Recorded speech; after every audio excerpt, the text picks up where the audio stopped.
The snow fell in slow, silent flakes, the kind that made the whole world look peaceful, even if the people living in it were anything but.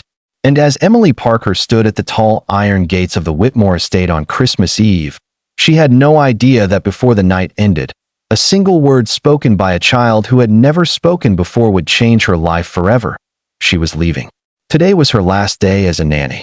After 2 years of caring for the millionaire's deaf daughter, she was supposed to collect her final paycheck, give a polite goodbye, and walk away.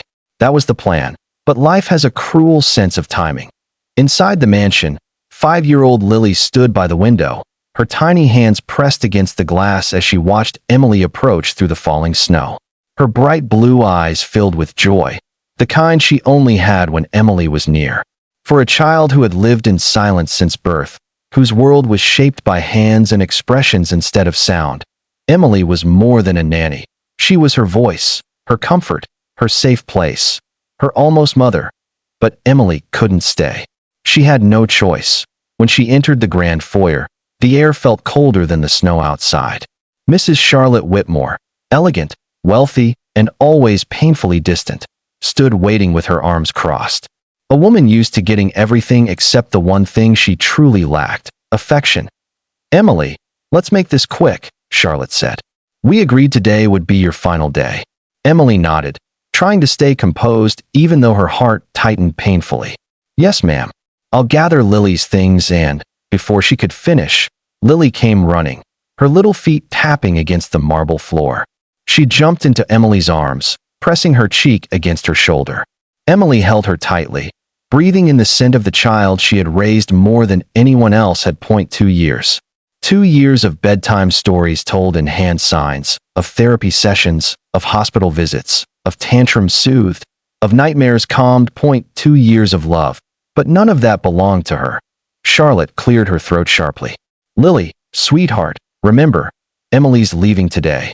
Lily looked at her mother, confusion crossing her face.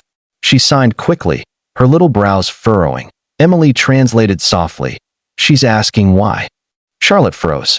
She hated being confronted by her daughter's questions, especially when they revealed the truth she avoided. She barely knew how to communicate with her own child. Before anyone could say more, Lily buried her face in Emily's chest and signed one heartbreaking word: "Don't." Emily swallowed hard. "I know," she whispered. "I know, sweetheart."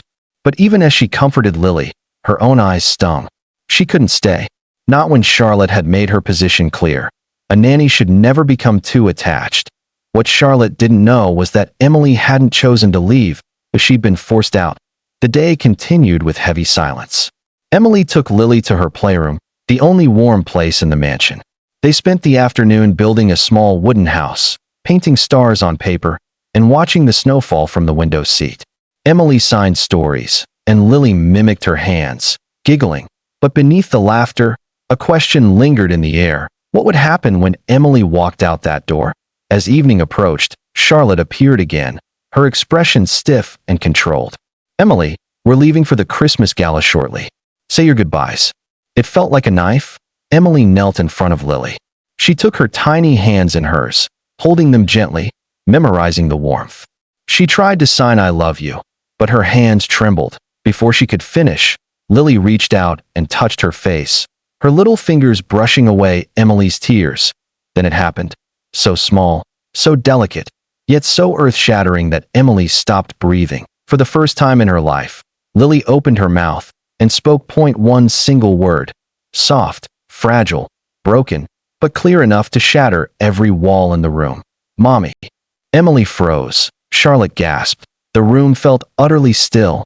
Lily wasn't looking at her biological mother. She was looking at Emily, her mommy, her true mommy. Charlotte's face twisted in disbelief. "Lily, no. Emily is not your." But before she could finish, Lily reached for Emily again, tears rolling down her cheeks, her hands shaking. It was the first word she had ever spoken, and it wasn't meant for the woman who gave her life. It was meant for the woman who gave her love. Emily felt her knees shake as she pulled Lily into her arms. "Sweetheart, you spoke. You spoke." Lily clung to her, crying silently into her shoulder as Charlotte's voice cracked. "Emily, I had no idea." "You didn't know?" Emily said softly. "Because you never listened. Charlotte flinched. For once, the cold armor she always wore began to crumble. She looked at her daughter, really looked, and for the first time in years, tears filled her eyes. "I didn't know how to be a mother," Charlotte whispered. "Her father left, my business grew, and I didn't know how to reach her." Emily stood, holding Lily's hand. "It's not too late." "But she thinks you're her mother," Charlotte said helplessly. "How do I fix that?"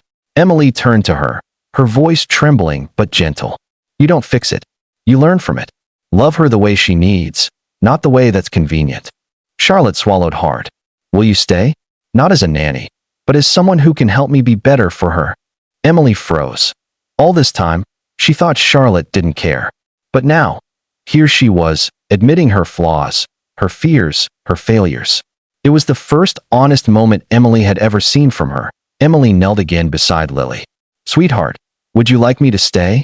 Lily nodded vigorously, throwing her arms around both women this time, pulling them together, as if she refused to let go of either. And that was the moment Charlotte finally understood. Motherhood wasn't about perfection. It wasn't about money, image, or control. It was about love. Even flawed love. Even learning love. Even late love. Emily agreed to stay, but not as a nanny. As part of their family. Someone who could help guide Lily's growth, support her voice, and teach Charlotte how to love without fear. That Christmas Eve, the mansion, once cold and echoing, filled with warmth, laughter, real connection. And when they sat together by the giant Christmas tree, with its flickering lights and soft glow, Lily signed something new. Family. Then she whispered it too, her voice trembling but brave. Family. Emily and Charlotte looked at each other. Two women who had been strangers, now bound by the love of a little girl who had finally found her voice. For the first time in her life, Charlotte held her daughter with no fear of doing it wrong. And Emily knew she was exactly where she was meant to be. Sometimes, a single word can heal years of silence. Sometimes, love chooses us in ways we never expect. And sometimes, Christmas miracles don't come wrapped in shiny paper, but in the voice of a child who was never supposed to speak. Red heart message for viewers. Include in your video ending. If this story touched your heart, tell me in the comments. What was the most emotional part for you? Your thoughts and support truly help this channel grow. And don't forget to like, share, and subscribe to my channel.